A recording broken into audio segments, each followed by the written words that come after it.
আসসালামু আলাইকুম। সবাই কেমন আছেন? আশা করি ভালো আছেন। আল্লাহর রহমতে আমরা ভালো আছি। আমাদের মুরগিগুলো বয়স চলতেছে আজকে 24 দিন রানিং। আলহামদুলিল্লাহ মুরগিগুলো মোটামুটি ভালো একটু আসবে বলে আশা করতেছি। ইনশাআল্লাহ আলহামদুলিল্লাহ মুরগিগুলো হালকা কাশি ছাড়া মোটামুটি ভালো আছে।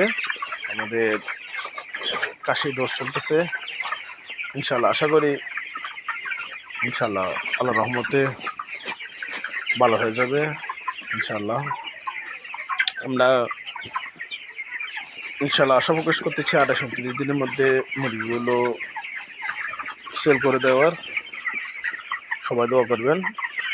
ব্রয়লার মুরগির বাজার তত একটা ভালো না।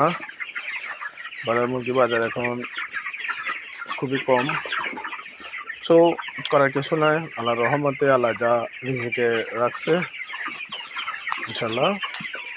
তো মোটামুটি ব্রয়লার মুরগি জীবিত রাখা প্লাস চ্যালেঞ্জ হচ্ছে যে কোনো খামারে মুরগিকে সুস্থ সবল রাখা ফার্স্ট চ্যালেঞ্জ।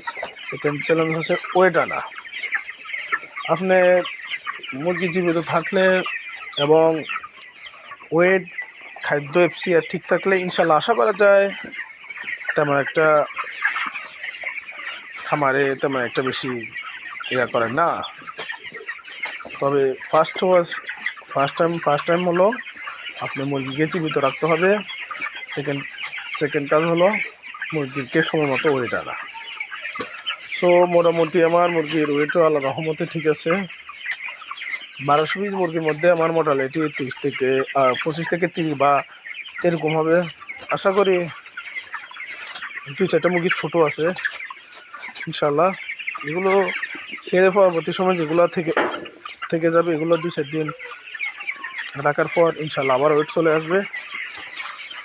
তো আলহামদুলিল্লাহ মুরগিগুলো প্রত্যেক খামারে ছড়িয়ে ছিটিয়ে আছে। শীতকালীন মুরগির পরিচর্যাটা ঠান্ডার দিকে বেশি গুরুত্ব দিতে হয়।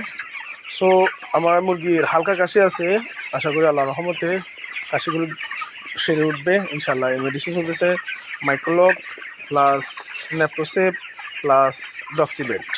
এই তিনটা দিয়ে তিন দিনের একটা কোর্স করতেছি ইনশাল্লাহ। আশা প্রকাশ করা যায় ইনশাল্লাহ মোটামুটি মুরগিগুলো সুস্থ হয়ে যাবে।